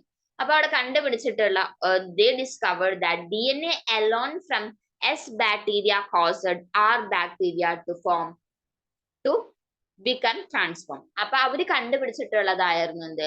DNA എന്ന് പറയുന്ന മെറ്റീരിയൽ ആണ്, ജനറ്റിക് മെറ്റീരിയൽ ആണ് ഈ എസ് ബാക്ടീരിയ അല്ലെങ്കിൽ ആർ ബാക്ടീരിയനെ ഈ എസ് ബാക്ടീരിയ ആർ ബാക്ടീരിയനെ എസ് ബാക്ടീരിയ ആക്കി. അപ്പൊ അതിന് ഹെൽപ്പ് ചെയ്തത് ഈ ഒരു DNA ആണെന്നുള്ളത് കണ്ടുപിടിച്ചു. അങ്ങനെയാണ് ജനറ്റിക് മെറ്റീരിയൽ കണ്ടുപിടിക്കാനുണ്ടായത്. We also discovered that protein digesting enzyme ആയിട്ടുള്ള പ്രോട്ടിയേസസ് ഉണ്ട്, RNA ഡൈജസ്റ്റിംഗ് എൻസൈം ആയിട്ടുള്ള RNases ഉണ്ട്. Did not effect transformation. ഇവരൊന്നും RNA അല്ലെങ്കിൽ പ്രോട്ടീൻ ഒന്നും ട്രാൻസ്ഫോർമേഷൻ എഫക്ട് ചെയ്യുന്നില്ല. So that transforming substance was not a protein or RNA. Digestion with DNAs did inhibit transformation, suggesting that the DNA caused transformation. They concluded that DNA is the hereditary material. But not all biologists were convinced. അപ്പം ഈ ഒരു സമയത്ത് ഗ്രിഫിത്തിന്റെ ഈ ഒരു experiment വന്നു കഴിഞ്ഞപ്പോൾ every, മാക്ലിയോൺ, McCarthy ഇവരെല്ലാവരും കൂടിയിട്ട് ഈ ഒരു DNA ആണ് ജനറ്റിക് മെറ്റീരിയൽ എന്നുള്ളത് കണ്ടുപിടിച്ചു എന്നുണ്ടെങ്കിലും അത് ഒരുപാട് പേരൊന്നും ആക്സെപ്റ്റ് ചെയ്തില്ല. ഓക്കെ, അപ്പൊ ഇത്രയാണ് അതിന്റെ എക്സ്പെരിമെന്റും അതിന്റെ കണ്ടുപിടുത്തം വരുന്നത്. ഇനി ജനറ്റിക് മെറ്റീരിയൽ ഈസ് DNA. അപ്പം ജനറ്റിക് മെറ്റീരിയൽ ഇപ്പം മക്കാർട്ടി അതുപോലെ തന്നെ മാക്ലിയോൺ, എവറി ഇവർ കണ്ടുപിടിച്ചിരുന്നാലും അത് ആക്സെപ്റ്റ് ചെയ്തില്ല. അപ്പൊ അതിനു വേണ്ടി വേറെ ഒരു എക്സ്പെരിമെന്റ് ചെയ്തു. The unequivocal proof that DNA's genetic material came from the experiments of Alfred Hershey and Martha Chase. അപ്പം 1952 അവർ നടത്തിയ ആൽഫ്രഡ് ഹെർഷി, മാർത്ത ചേസ് കൂടി നടത്തിയ എക്സ്പെരിമെന്റ് ആണ് വേൾഡ് വൈഡ് ഈ ഒരു DNA ആണ് ജനറ്റിക് മെറ്റീരിയൽ എന്നുള്ളത് ആക്സെപ്റ്റ് ചെയ്തത്. They worked with viruses that infect bacteria called bacteriophages. അപ്പം ബാക്ടീരിയോഫേജസിനെ എഫക്ട് ചെയ്യുന്ന അല്ലെങ്കിൽ ഇൻഫെക്ട് ചെയ്യുന്ന വൈറസിനാണ് ഇവർ സ്റ്റഡീസ് നടത്തിയത്. The bacteriophage attaches to the bacteria and its genetic material then enters into the bacterial cell. The bacterial cell treats the viral genetic material as if it was its own and subsequently manufactures more virus particles. Hershey and Chase worked to discover whether it was a protein or DNA from the virus that entered the bacteria. അതായത് ഇവർ കണ്ടുപിടിച്ചത് bacteria ഫേജിലും വൈറസിലും കൂടിയിട്ടാണ് ഇവർ work ചെയ്തത്. Bacteria ഫേജിലോട്ട് ഒരു virus അതിന്റെ virus infected ആക്കി. അപ്പൊ വൈറൽ ജനറ്റിക് മെറ്റീരിയൽ ഈ ബാക്ടീരിയൽ സെല്ലിന്റെ ഉള്ളിലോട്ട് കടന്നു. എന്നിട്ട് അപ്പം ഈ ബാക്ടീരിയൽ സെല്ലിന് എന്ത് ചെയ്യില്ല, ഇതൊരു വൈറസിന്റെ ജനറ്റിക് മെറ്റീരിയൽ ആണെന്നൊന്നും മനസ്സിലായില്ല. മനസ്സിലാവാതെ തന്നെ അവിടെ മാനുഫാക്ചറിങ് ഒക്കെ നടന്നു. അവിടെ അപ്പം അവര് ഡിസ്കവർ ചെയ്തിട്ടുണ്ടായിരുന്ന കാര്യം DNA ആണ് അവിടെ എന്ത് വന്നത്, ബാക്ടീരിയ. അവിടെ അവർ കണ്ടുപിടിച്ചത് പ്രോട്ടീൻ അല്ലെങ്കിൽ DNA ആണോ, അതിൽ രണ്ടുപേരിൽ ആരെങ്കിലും ഒരാളാണോ വൈറസിൽ നിന്നും ബാക്ടീരിയൽ സെല്ലിലോട്ട് വന്നതെന്നായിരുന്നു അവർ ഏറ്റവും ഫസ്റ്റ് കണ്ടുപിടിച്ചത്. ഓക്കെ, അപ്പം അപ്പൊ ഇതിനു വേണ്ടിയിട്ട് അവരൊരു എക്സ്പെരിമെന്റ് നടത്തി. They grew some virus on medium that contained radioactive phosphorus and some others on medium that contained radioactive sulphur. അപ്പൊ രണ്ട് മീഡിയംസ് ഉണ്ട്, ഒന്നില് റേഡിയോ ആക്റ്റീവ് ഫോസ്ഫറസ് ആണെങ്കിൽ ഒന്നില് റേഡിയോ ആക്റ്റീവ് സൾഫർ ആണ്. രണ്ടിലും കൂടിയിട്ട് അവര് കുറച്ച് വൈറസിനെ വളർത്താണ് ഉണ്ടായത്. Virus grown in the presence of radioactive phosphorus contain radioactive DNA but not radioactive protein because DNA contains phosphorus but protein does not. അപ്പൊ ഈ വൈറസ് ഇപ്പൊ ഈ ഒരു ഫോസ്ഫറസ്, റേഡിയോ ആക്റ്റീവ് ഫോസ്ഫറസ് ആ ഒരു മീഡിയത്തിലുള്ള വൈറസിന് എന്തുണ്ടായി, DNA ആണ് അവിടെ എന്തുണ്ടെന്ന്, അവിടെ റേഡിയോ ആക്റ്റീവ് DNA ആണ് വന്നത്, റേഡിയോ ആക്റ്റീവ് പ്രോട്ടീൻ അല്ല. കാരണം ഈ radioactive DNA already phosphate ഉള്ളവരായതുകൊണ്ട് റേഡിയോ ആക്റ്റീവ് DNA ആണ് ഉണ്ടായത്. Similarly, virus grown on radioactive sulfur, radioactive proteins ആണ് അവർക്ക് ഉണ്ടായിരുന്നത്. ഓക്കെ, കാരണം DNA-യില് സൾഫർ ഇല്ല.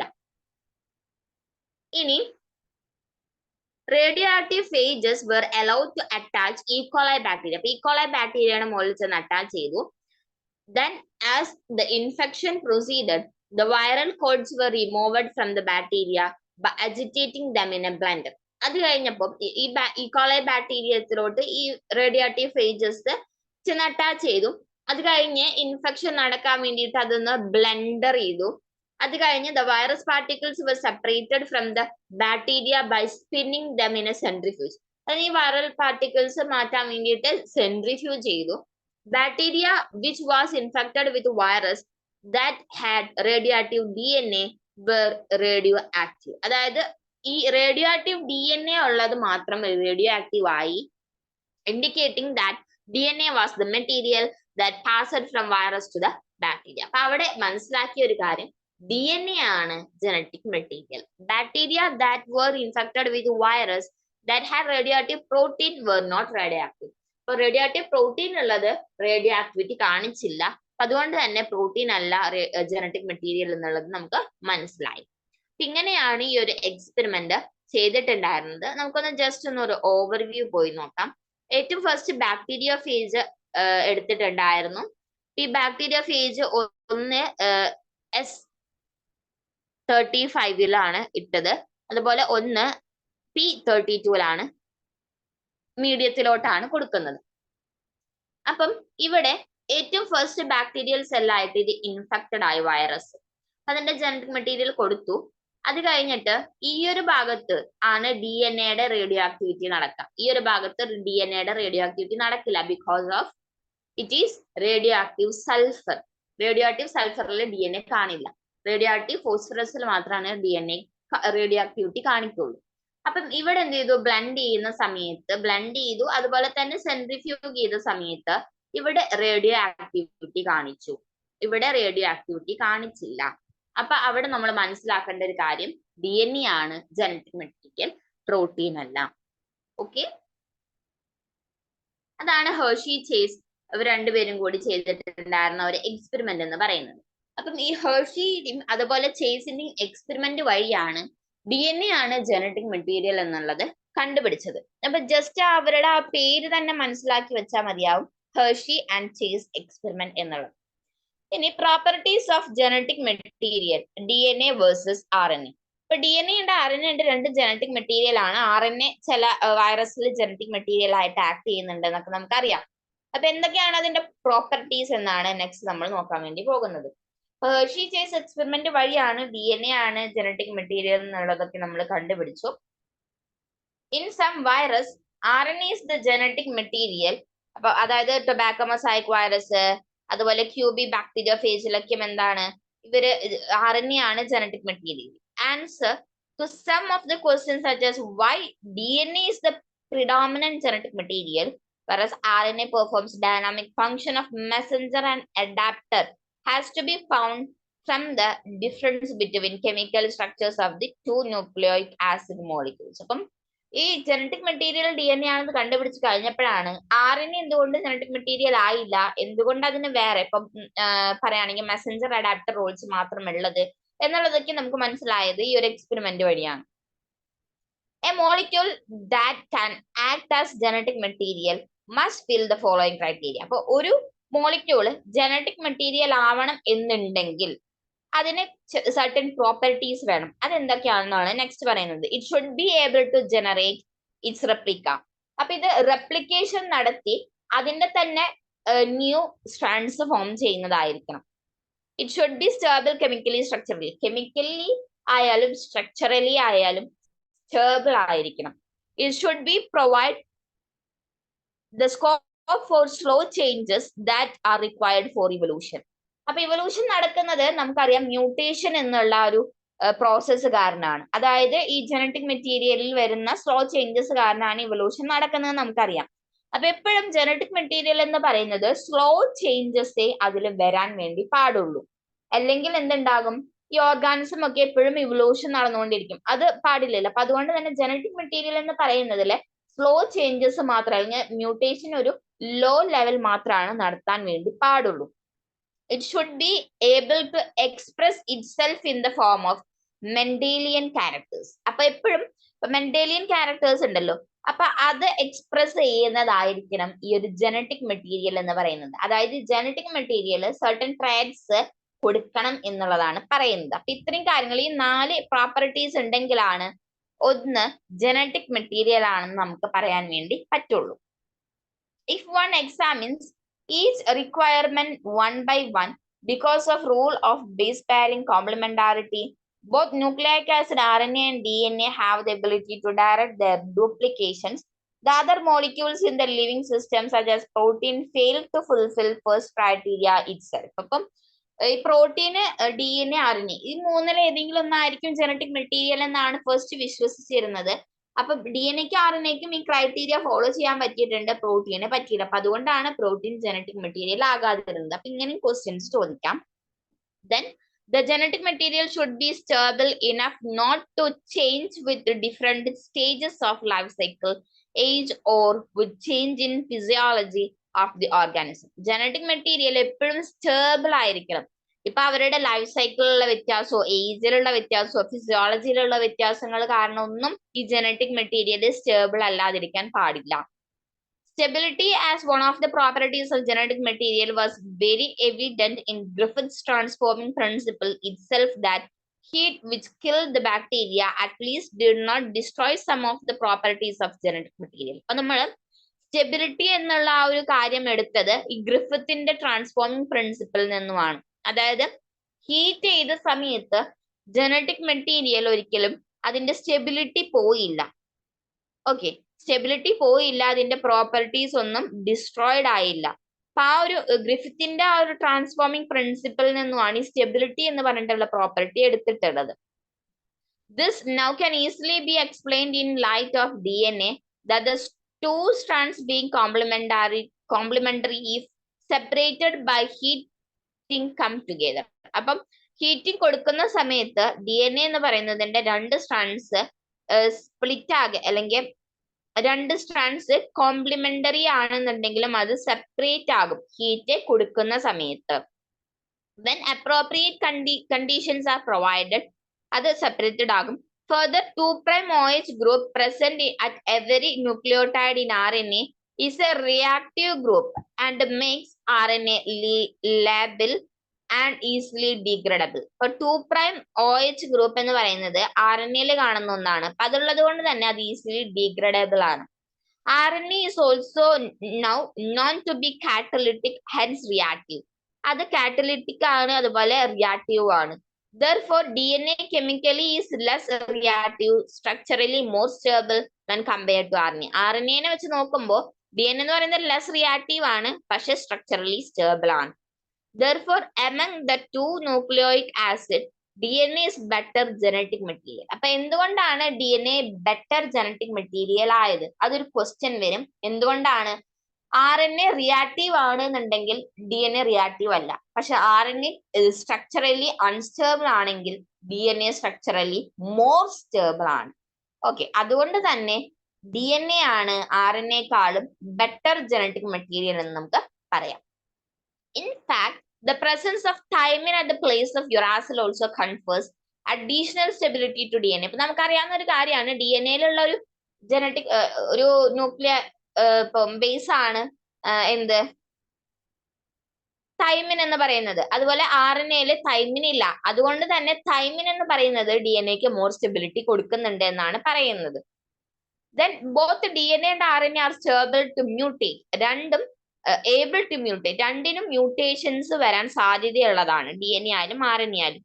In fact RNA being unstable, RNA unstable ആണ്, mutate at a faster rate. അപ്പൊ അത് RNA അൺസ്റ്റേബിൾ ആണ്, അതുപോലെ തന്നെ അതിന് എപ്പോഴും മ്യൂട്ടേഷൻ വരും, ഫാസ്റ്റ് റേറ്റിൽ മ്യൂട്ടേഷൻ വരും. Consequently, viruses having RNA genome and having shorter lifespan mutate and evolve faster. അപ്പൊ RNA എന്ന് പറയുന്നത് എപ്പോഴും വൈറസിലൊക്കെയാണ് RNA ജീനോം ആയിട്ട് ഉണ്ടായിരിക്കുക. അതിന് ഷോർട്ടർ ലൈഫ് സ്പാൻ ആയിരിക്കും, മ്യൂട്ടേഷൻസ് വരും, ഇവല്യൂഷൻ ഫാസ്റ്റർ ആയിട്ടും നടക്കും. RNA can directly code for the synthesis of protein. RNA ആണ് പ്രോട്ടീന് കോഡ് ചെയ്യുന്നത്. Hence can easily express the characters. RNA-ക്ക് ക്യാരക്ടേഴ്സിനെ പെട്ടെന്ന് ഈസിലി എക്സ്പ്രസ് ചെയ്യാനായിട്ട് പറ്റും. DNA, however, is dependent on RNA for synthesis of protein. DNA RNA-നെ depend ചെയ്തിട്ടാണ് protein synthesize ചെയ്യുന്നത്. The protein synthesizing machinery has evolved around RNA. RNA-ക്ക് ചുറ്റോറാണ് ഈ പ്രോട്ടീൻ സിന്തസൈസിങ് മെഷീനറീസ് ഒക്കെയും കാണുന്നത്. ഓക്കെ, അപ്പൊ ഇതൊക്കെയാണ് ഈ DNA-യുടെ RNA-യുടെയും ഫങ്ഷൻസ് എന്ന് പറയുന്നത്. എന്തുകൊണ്ടാണ് DNA ആണ് ജനറ്റിക് മെറ്റീരിയൽ എന്ന് പറയാൻ കാരണം? ഒന്ന്, DNA മോർ സ്റ്റേബിൾ ആണ്, രണ്ടാമത്തത് അത് ലെസ് റിയാക്റ്റീവ് ആണ്. ഓക്കെ, പെട്ടെന്ന് മ്യൂട്ടേഷൻസ് ഒന്നും വരില്ല. ഇനി നെക്സ്റ്റ് പറയുന്നത് RNA-നെ പറ്റിയിട്ടാണ്. RNA-നെ പറ്റിയിട്ട് സിലബസിൽ പറയുന്നില്ല എങ്കിലും അതിന്റെ ഫസ്റ്റ് ഒരു ഇൻട്രോ നമുക്ക് നോക്കാം. RNA world. Okay, അപ്പം RNA was the first genetic material. There is now enough evidence to suggest that essential life process such as metabolism, translation, splicing, അതൊക്കെയും RNA ആണ് നടത്തുന്നത്. RNA used to act as a genetic material as well as catalyst. അതൊരു genetic material ആണെന്നുണ്ടെങ്കിലും അതൊരു catalyst കൂടിയാണ്. Biochemical reactions speed up ആക്കാൻ വേണ്ടിയിട്ട് ഈ ഒരു RNA ഹെൽപ്പ് ചെയ്യുന്നുണ്ട് എന്നാണ് പറയുന്നത്. RNA ആണ് പ്രോട്ടീനിനെ കോഡ് ചെയ്യുന്നത്. ഇനി but RNA being a catalyst was reactive and hence unstable. RNA എന്ന് പറയുന്നത് റിയാക്റ്റീവ് ആണ്, അതുപോലെ തന്നെ അൺസ്റ്റേബിൾ ആണ്. Therefore, DNA has evolved from RNA with chemical modifications that make it more stable. അപ്പൊ DNA RNA-യിൽ നിന്നും ഇവോൾവ് ചെയ്ത് വന്നിട്ടുള്ളതാണ്, അതുകൊണ്ട് തന്നെ അത് മോർ സ്റ്റേബിൾ ആണ്. DNA being double stranded and having complementary strand further resist changes by evolving a process of a repair. അതായത് DNA-ക്ക് എപ്പോഴും കോംപ്ലിമെന്റാരിറ്റി അല്ലെങ്കിൽ കോംപ്ലിമെന്ററി സ്ട്രാൻഡ്സ് ഉണ്ട്, അതുകൊണ്ട് തന്നെ അവിടെ എപ്പോഴും ഇവല്യൂഷൻസ് ഒന്നും നടക്കില്ല. ഓക്കെ, ഇവല്യൂഷൻസ് ഒന്നും നടക്കില്ല, പക്ഷെ അത് സെൽഫ് റിപ്പയർ ചെയ്തുകൊണ്ടിരിക്കും. അതായത് അതിന് ബേസ് പെയറിംഗ് റൂൾസ് ഉണ്ട്, അപ്പൊ അത് സെൽഫ് റിപ്പയർ ചെയ്തുകൊണ്ടിരിക്കും. അപ്പൊ കുറച്ചും കൂടി സ്റ്റേബിൾ ആയിട്ടുള്ളതും കുറച്ചും കൂടി ലെസ് റിയാക്റ്റീവ് ആയിട്ടുള്ളതും എന്താണ്? ഈ ഒരു DNA ആണ്. ഓക്കെ, അപ്പൊ RNA DNA വെച്ച് നോക്കുമ്പോൾ നമ്മൾ മനസ്സിലാക്കേണ്ട ഒരു കാര്യം, DNA ആണ് ജനറ്റിക് മെറ്റീരിയൽ. എന്തുകൊണ്ടാണ് DNA ആയത്? അതിന് സ്റ്റെബിലിറ്റി കൂടുതലാണ്, ലെസ് റിയാക്റ്റീവ് ആണ് എന്നുള്ളത് കൊണ്ടൊക്കെ. ഓക്കെ, ദെൻ ഇനി നെക്സ്റ്റ് നോക്കാൻ വേണ്ടി പോകുന്നത് RNA പറ്റിയിട്ട് അധികം ഒന്നും പഠിക്കാനില്ല. അപ്പം നെക്സ്റ്റ് മെഷീനറി ആൻഡ് എൻസൈംസ്. ഇനി എന്തൊക്കെ മെഷീനറീസ് അല്ലെങ്കിൽ എൻസൈംസ് ആണ് ഉള്ളത് എന്നാണ് നെക്സ്റ്റ് നോക്കുന്നത്. അതായത് in living cells such as E. coli the process of replication requires A set of catalyst. അതായത് ഇപ്പൊ റെപ്ലിക്കേഷൻ എന്ന് പറഞ്ഞിട്ടുള്ള പ്രോസസ്സ് നടക്കണം എന്നുണ്ടെങ്കിൽ ഒരുപാട് കാറ്റലിസ്റ്റ് അല്ലെങ്കിൽ എൻസൈംസ് വേണം. അപ്പൊ ഒന്നാണ് DNA dependent DNA polymerase. Okay, അപ്പം ഈ ഒരു DNA ടെംപ്ലേറ്റ് യൂസ് ചെയ്തിട്ടാണ് നമുക്ക് പുതിയ ടെംപ്ലേറ്റ് ഉണ്ടാക്കാൻ വേണ്ടി പറ്റുന്നത്. ഓക്കെ, പുതിയ പുതിയ സ്ട്രാൻഡ്സ് ഉണ്ടാക്കാൻ വേണ്ടി പറ്റുന്നത്. അപ്പൊ അതിനെ യൂസ് ചെയ്യുന്ന ഒന്നാണ് DNA പോളിമറേസ്. അതായത് ഒരു DNA സ്ട്രാൻഡ് ഉണ്ടെങ്കിൽ അതിൽ നിന്നും വേറെ DNA സ്ട്രാൻഡ് നമുക്ക് ഉണ്ടാക്കിയെടുക്കാൻ പറ്റും, ന്യൂക്ലിയസ് സിന്തസൈസ് ചെയ്യാൻ പറ്റും. അപ്പൊ അതിനു വേണ്ടി യൂസ് ചെയ്യുന്ന ഒന്നാണ് DNA പോളിമറേസ്. അതുപോലെ തന്നെ ഇപ്പം വേറെ ഒന്നാണ് in addition to DNA dependent DNA polymerase, many additional enzymes required to complete the process of replication with high degree of accuracy. ഇപ്പൊ റെപ്ലിക്കേഷൻ എന്ന് പറഞ്ഞിട്ടുള്ളതും എന്താണ് DNA-യുടെ ഒരു ക്യാരക്ടറിസ്റ്റിക്സ് ആണ്. അപ്പൊ അവിടെ റെപ്ലിക്കേഷൻ ഫോക്ക്, അപ്പം ഇതൊക്കെ നിങ്ങൾ ഓൾറെഡി കേട്ടിട്ടുണ്ടാകും, ഒരു വൈ ഷേപ്പ് ആയിട്ടുള്ളത്. അതായത് ഇങ്ങനെയാണ് ഉണ്ടായിരിക്കും, എന്നിട്ട് ഇങ്ങനെയാണ് അത് സിന്തസൈസ് ചെയ്ത് വരിക. ഇതൊക്കെ നിങ്ങൾ ഇതിനു മുമ്പ് കേട്ടുപരിചയമുള്ളതായിരിക്കും. ഈ റെപ്ലിക്കേഷൻ ഫോക്ക് എന്ന് പറയുന്നത് അത് the DNA dependent DNA polymerase catalyze polymerization only in one direction 5' 3'. അതുപോലെ തന്നെ അപ്പം കണ്ടിന്യൂസ് ഡിസ്കണ്ടിന്യൂസ് മാനറിലൊക്കെയാണ് ഈ ഒരു റെപ്ലിക്കേഷൻ ഫോക്കില് ഈ ഒരു DNA സിന്തസിസ് നടക്കുന്നത്. അതായത് ഇപ്പം മെയിൻ ആയിട്ടും ഈ ഒരു ഭാഗത്ത് കണ്ടിന്യൂസ് ആയിട്ടുള്ള സിന്തസിസ് നടന്ന് ഈ ഒരു ഭാഗത്ത് ഡിസ്കണ്ടിന്യൂസ് ആയിട്ടുള്ള സിന്തസിസ് ആയിരിക്കും നടക്കുന്നത്. ഓക്കെ, ഓഗസാക്കി ഫ്രാഗ്മെന്റ്സ് എന്നൊക്കെയാണ് നമ്മൾ അതിന് പറയാം. ഈ ഡിസ്കണ്ടിന്യൂസ്ലി സിന്തസൈസ്ഡ് ഫ്രാഗ്മെന്റ്സ് അത് ജോയിൻ ചെയ്യാൻ വേണ്ടി യൂസ് ചെയ്യുന്ന ഒരു എൻസൈമാണ് DNA ലിഗേസ് എന്ന് പറയുന്നത്. ഓക്കെ, ഇനി ഇപ്പം നമുക്കറിയാം, ഇപ്പൊ DNA ഇങ്ങനെ സിന്തസൈസ് ചെയ്യണം എന്നുണ്ടെങ്കിൽ അവിടെ ഒന്ന് വേണം ഒറിജിൻ ഓഫ് റെപ്ലിക്കേഷൻ. അപ്പൊ ഈ ഒറിജിൻ ഓഫ് റെപ്ലിക്കേഷൻ അല്ലെങ്കിൽ ഒറൈ ഉള്ള സ്ഥലത്താണ് റെപ്ലിക്കേഷൻ നടക്കുക. ഇതിൽ കണ്ടിട്ടുണ്ട് ടെംപ്ലേറ്റ് സ്റ്റാൻഡേർഡ് അല്ലെങ്കിൽ പാരന്റൽ സ്റ്റാൻഡേർഡ്, അവിടെ നിന്നാണ് DNA പുതിയ ഒരു DNA സ്റ്റാൻഡ് റെപ്ലിക്കേറ്റ് ചെയ്ത് വരുന്നത്. അപ്പം ന്യൂലി സിന്തസൈസ്ഡ് ആയിട്ടുള്ള സ്റ്റാൻഡ്സ് ആണ് ആ ഒരു റോസ് കളറിൽ കാണിച്ചിട്ടുള്ളത്. അപ്പൊ ഈ ഒരു ഭാഗത്ത് എന്താണ് ഡിസ്കണ്ടിന്യൂസ് ആയിട്ടാണ് കാണിച്ചിട്ടുള്ളത്. ഓക്കെ, അപ്പൊ ഇതിനെ ഓഗസാക്കി ഫ്രാഗ്മെന്റ്സ് എന്നൊക്കെ പറയും. അത് DNA ലിഗേസ് വെച്ചിട്ടാണ് പിന്നീട് ജോയിൻ ചെയ്യുന്നത്. ഇത് ന്യൂലി സിന്തസൈസ്ഡ്, ഓൾറെഡി സിന്തസൈസ്ഡ് ആണ്. അപ്പൊ അതിൽ പ്രത്യേകിച്ച് നമ്മൾ DNA ലിഗേസ് ഒന്നും യൂസ് ചെയ്യേണ്ട ആവശ്യമില്ല. ഇങ്ങനെയാണ് റെപ്ലിക്കേഷൻ ഫോക്ക് വരുന്നത്. അപ്പം ഇനി ഇതില് DNA ലിഗേസ് ഉണ്ട്, DNA പോളിമറേസ് ഉണ്ട്, രണ്ട് എൻസൈംസിനെ പറ്റിയിട്ട് ജസ്റ്റ് ഒന്ന് മനസ്സിലാക്കി വെക്കാം. അപ്പൊ ഇത്രയൊക്കെയാണ് ഇതിൽ പഠിക്കാനുള്ളത്. ഓക്കെ, അപ്പൊ DNA-യുടെ കേസ് വരുമ്പോൾ DNA ആരൊക്കെയാണ് അതിന്റെ ആ ഒരു ഡിസ്കവറിക്ക് പിന്നിലുള്ളത്, ഇപ്പൊ DNA-യുടെ പ്രോപ്പർട്ടീസ് എന്താണ്, അപ്പൊ അതിൽ വരുന്ന എൻസൈംസ് ഏതൊക്കെയാണ് റെപ്ലിക്കേഷനിൽ. പിന്നെ RNA-നെ പറ്റി ബേസിക് ആയിട്ടുള്ള കാര്യങ്ങൾ RNA സിലബസിൽ കൊടുത്തിട്ടില്ല.